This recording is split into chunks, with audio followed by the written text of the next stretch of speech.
So this is a coolant system overview of a 1980 Celica GT. So to start, we have the components. We have the thermostat housing with the thermostat located inside. We have the coolant temp sensor right here threaded into the housing. The upper rad hose connects to the top of the rad. This is a cross mount radiator. We have the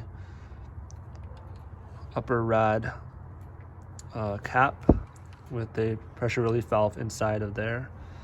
That connects to the plastic expansion tank.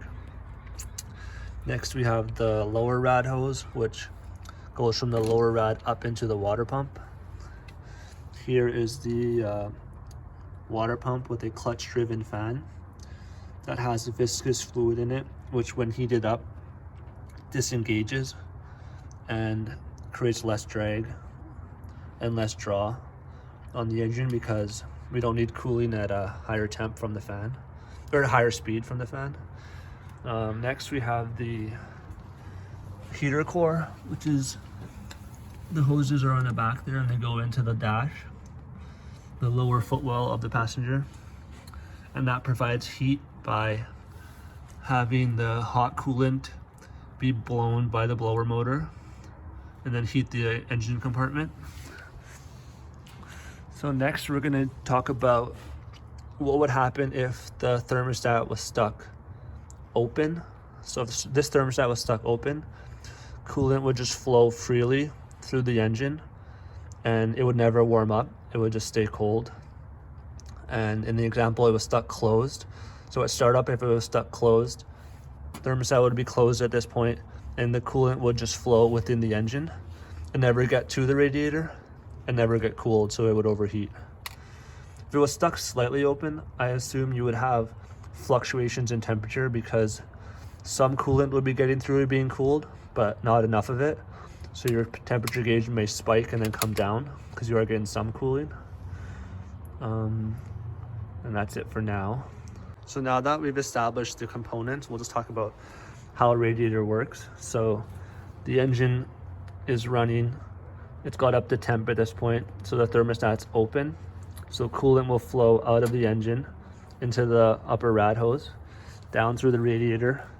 The fins here at the bottom will allow heat to hit the radiator coolant, the hot coolant, in multiple areas, and then be cooled. It will then exit the lower rad hose and come back into the water pump to flow through the engine.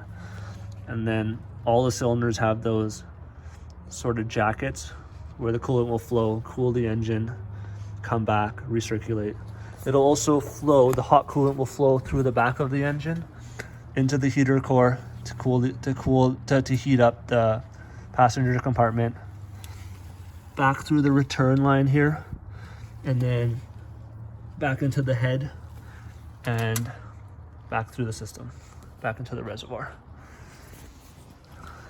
So to now go over just points that could leak. So we have where the upper radiator connects to the fins.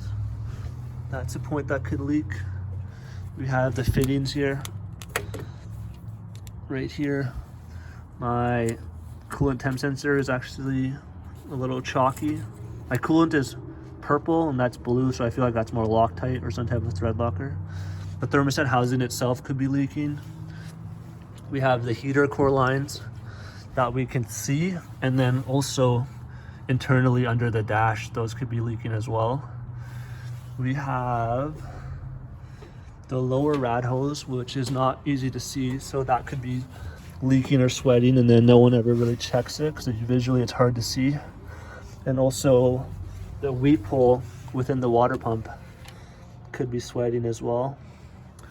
I believe this is an original water pump, so I could definitely take the belt off and give it a shake and see if there's play in the fin. Oh, there is play in here.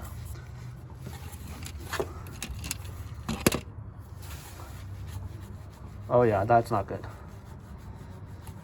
I don't know if that's the fan itself or the water pump propeller, but that's definitely play in there. I don't know if you can see that. It's hard to show on camera, but yeah.